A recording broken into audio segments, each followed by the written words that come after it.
just writing something down is not really going to help you in a moment of crisis. Revisit it, test it, walk through different scenarios, and then communicate your plans, your business continuity plan with your employees. So they know, if this event happens, it's important to them because their paycheck's on the line, right? They've got mortgages, car payments, kids in school, right? It's very important to make sure that the employees are aware that there is a plan. They're working for a robust company that can survive a major setback. Now, the entire walkthrough of identifying your business plan, business continuity plan, strategy is a service that Ikaru provides, where you would actually go in and help guide that discussion to come up with a checklist, to come up with the things that employees need to be trained on. Um, so, what kind of tests do you do to validate that the business continuity consulting process that you use will help support that business in the event of a disaster or unforeseen circumstances?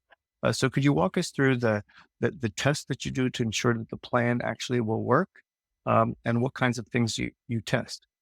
Yeah, no plan is ever going to be perfect, but I'm a big fan of tabletop exercises and Mm. just get people together. And I like the idea of assigning different roles so people don't have their main role and maybe get the one most maybe dominant person out of the room because you Mhm. may have disaster strike and your main go-to person who kind of knows everything is in the hospital. You never know what's going to happen. So when you do a tabletop exercise, it's really important that everybody has a voice, everybody's participating in it, and then you start asking questions like, well, what about this? And people's thoughts, when you get people comfortable talking, other people are going to come up with really great ideas, things to look at in terms of that.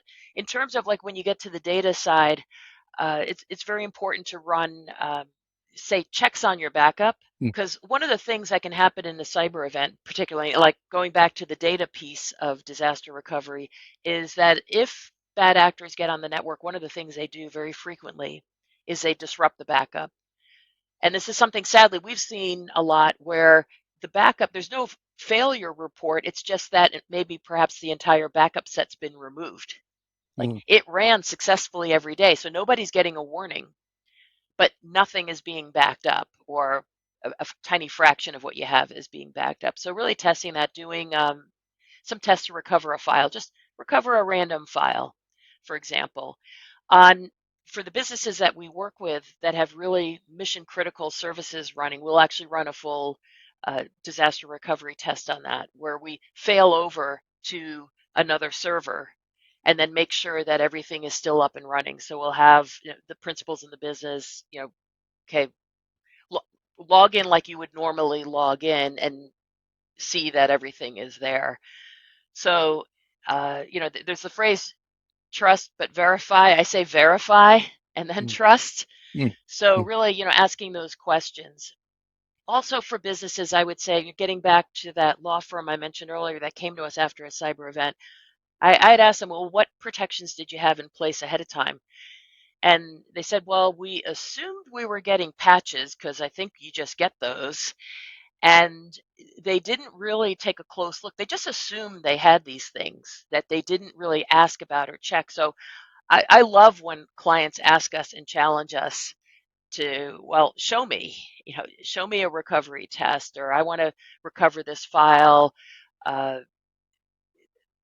it's very important just to not assume. I think people get intimidated by these topics,